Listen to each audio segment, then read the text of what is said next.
एक ऐसे शख्स की कहानी के साथ जिनकी कहानी अज़्म और हिम्मत की मिसाल होने के साथ साथ पाकिस्तानी मुआशरे के कर्ब की भी जीती जागती मिसाल है। मेरे साथ जो शख्स मौजूद है वो माजूर है, लेकिन फिर भी वो हलाल रोजी कमाने के लिए बाहर निकले हुए हैं। सुबह मुझे मेरी वाइफ उठाकर बाइक पे बिठा देती है, सारा दिन मैं यहाँ पे बैठा रहता हूँ, नीचे नहीं उतरता। एक बाइक पर उन्होंने ज़रूरत की तमाम अशिया लटकाई हुई हैं जिनको बेच कर जो है वो अपनी ज़िंदगी का वो गुजर बसर कर रहे हैं। ये बोर्ड लगा हुआ है यहाँ पे जो उनकी माजूरी और मजबूरी नुमाया करी है। तो ये पहले मैंने बोर्ड नहीं लगाया हुआ था, ये मुझे मजबूरी के तहत लगाना पड़ा जब लोग तंग करते थे। हमें अपनी अकल हाल की रोजी कमाने थे ताकि हम अपने बच्चों का पेट पाल सकें। मेरी वाइफ है वो भी गूंगी बोली है, 2 बेटे हैं वो भी गूंगे बोले हैं। वालिद ने जब देखा कि 2 भाई मजदूर हैं और तीसरा भी मजदूर है, उसने वालिदा को तलाक दे दी। इनसे बात करते हैं और इनकी कहानी इनकी जुबानी जानते हैं। कितने अरसे से आप यहाँ पे स्टॉल लगा रहे हैं और ये बोर्ड लगाने का क्या मकसद है? मुझे तकरीबन यहाँ पे 2-3 साल हो गए हैं लगाए हुए स्टॉल, और ये बोर्ड लगाने का मकसद यही है कि हमें कोई तंग ना करे। हम 3 भाई हैं, तीनों के तीनों मजदूर हैं, हम अपने हक हलाल की रोजी कमा रहे हैं। यहाँ पे कभी कोई LDA वाला आ जाता, चलो भाई यहाँ से भागो, उनको क्या पता कि ये यहाँ से कैसे गाड़ी साइड पे कर, जब तक कोई किक नहीं मार कर देगा मैं साइड पे नहीं जा सकता। कभी ट्रैफिक पुलिस वाले आ जाते हैं, वो तंग करते हैं। हम किधर जाएं? हमें अगर हक हलाल की रोजी नहीं कमाने देंगे तो हम किधर जाएंगे? लिहाजा मेरी सबसे रिक्वेस्ट है कि हमें अपनी रोजी कमाने दें।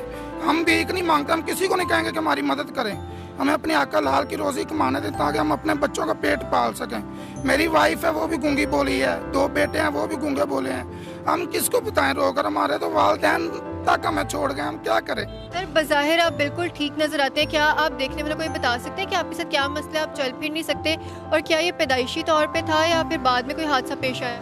नहीं, ये पैदाइशी तौर पे वैसे मैं देखने को सही लग रहा हूँ, तो ये पैदाइशी तौर पे हम तीनों भाई मौजूद हैं। हमारे डिसेबल ID कार्ड हैं, डिसेबल सर्टिफिकेट हैं। तो ये पहले मैंने बोर्ड नहीं लगाया हुआ था, ये मुझे मजबूरी के तहत लगाना पड़ा जब लोग तंग करते थे। सर मुझे बताइएगा, चल फिर आप नहीं सकते हैं तो यहाँ तक आप कैसे पहुँचते हैं? कोई छोड़ के जाता है?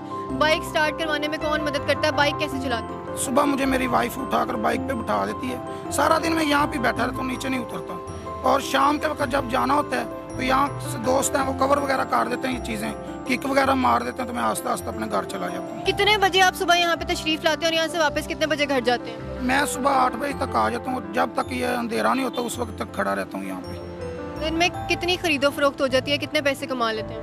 अभी तो आपको पता है कुछ कोरोना ने मार दिया सबको, ऊपर से इतना काम शाम नहीं है, बड़ी मुश्किल से गुजारा कर रहे हैं। लेकिन फिर भी हम किसी से भीख नहीं मांगेंगे, ना ये किसी से कहेंगे कि हमारी मदद करें। गवर्नमेंट पाकिस्तान, उनको नहीं पता, वैसे कहते इतने फंड आ गए हमने मजदूरों में तकसीम कर दिया, हमें आज तक कोई फंड नहीं मिला। हालांकि हमारे तो ID कार्ड बने, उनके पास डाटा है हमारा, उनको चाहिए कि हमारे साथ तामन करें, लेकिन वो नहीं करते तो हम उनको क्यों कहेंगे? जिसको बैठा नजर नहीं आएगा उसको खड़ा हुआ भी नजर नहीं आएगा इंसान। आपने कहा आपके वालिदैन भी आपको छोड़ के चले गए हैं, आपके और भाई भी माजूर हैं। वालिदैन आपके किधर हैं? उनको पता है कि आप माजूर हैं, फिर क्यों छोड़ के गए? और आपके कोई रिश्तेदार नहीं है जो आपकी मदद करते हो, आपसे बात करते हो या घर के खर्चे में थोड़ी मदद कर देते हो? नहीं, ऐसा हमारा रिश्तेदार कोई नहीं है जो घर के खर्चे में मदद करे। रही बात वालिदैन की, वालिद ने जब देखा कि 2 भाई मजदूर हैं और तीसरा भी मजदूर है, उसने वालिदा को तलाक दे दी।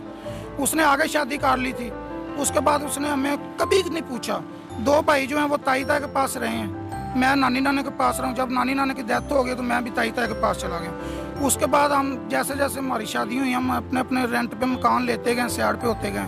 कितनी देर किसी के पास रहें, कितनी देर कोई अफोर्ड करेगा?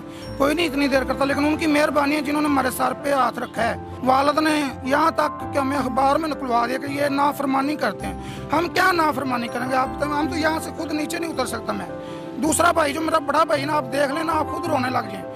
उसका हाथ यहाँ से उठा जेब तक नहीं जाता, खाना नहीं खुद खा सकता वो। बहुत से लोगों के लिए आप मिसाल हैं। माजूर लोगों को हम अक्सर देखते हैं कि लोगों के आगे हाथ फैलाते हैं, सड़क पे खड़े होकर भीख मांगते हैं। आप अपना कमा रहे हैं, चाहे ज्यादा कमा रहे हैं कम कमा रहे हैं, दबाव में भी आते हैं, लोग तंग भी करके जाते हैं। क्या कहना चाहेंगे लोगों को? मैं लोगों को यही कहना चाहूँगा कि भीख मांगना जो है ना वो बहुत बड़ा जुर्म है। ऐसे समझे कि जैसे हम पाकिस्तान का नाम बदनाम कर रहे हैं, हम हिम्मत नहीं हारनी चाहिए इंसान को। मजदूर तो मजदूर, यहाँ पे अच्छे भले लोग भीख मांग रहे हैं। आस-पास जो लोग स्टॉल लगाते हैं, रेडियां लगाते हैं फलों की, सब्जियों की, आपके साथ ताउन करते हैं या वो भी कोई ऐसी बात कर जाते हैं जिससे आपका दिल दुखता हो या आपकी माजूरी का मजाक उड़ाते हो? नहीं, मेरे आसपास जितने भी लोग हैं वो मेरे साथ तामन करते हैं। जो उनको मैं काम कहता हूँ, जो भी चीज़ यहाँ से उतरी और ना जाओ, जो मैं नहीं लगा सकता। आपने देखा मेरे बाजू भी सही काम नहीं करते, तो वो मैं उनको कहता हूँ, वो लगा भी देते हैं। और शाम को जाते वक्त मुझे वो सारा क्लोज करके वही देते हैं। चीज़ें उतारते नहीं, लगी ऐसी रहती हैं। लेकिन ये रुमाल वगैरह जो है वो रस्सी के साथ बांध वगैरह देते हैं, किक मार देते हैं। क्योंकि इतनी चीज़ें सर डेली उतारनी लगानी मेरे बस की बात नहीं है। ये सारा सामान आप मार्केट से जाके खुद खरीद कर लाते हैं या कोई ला कर देता है आपको? कुछ लोग हैं उनको कह देते हैं वो ला देते हैं, लेकिन वो भी आपको पता है जिसको ऑर्डर देते हैं ना भी ये थोड़ी सी चीज़ें में ला दे, वो जो उनको वहाँ पे नहीं ना बिकती वो इधर ला कर देते हैं हमें, खुद जाना पड़ता है। उस दिन मैं गया हूँ, मेरा गाड़ी के वाले ने ये साइड वाले टायर को साइड मारी, मुझे चोटें लग गई हैं, ये अभी भी मेरे जख्म हैं वैसे के वैसे ही हैं। तो भी क्या करें, मजबूरी है, घर में बैठ नहीं सकते, छोटे छोटे बच्चे हैं, रोज़ी कमानी है। गवर्नमेंट से दरख्वास्त करते हैं तो हमें कोई ऐसा डॉक्यूमेंट्स दें जो हमें तंग करने आया हम उसको दिखाएं, तो वो हमें तंग ना करें इधर से। बस हुकूमत से कोई गिला शिकवा है?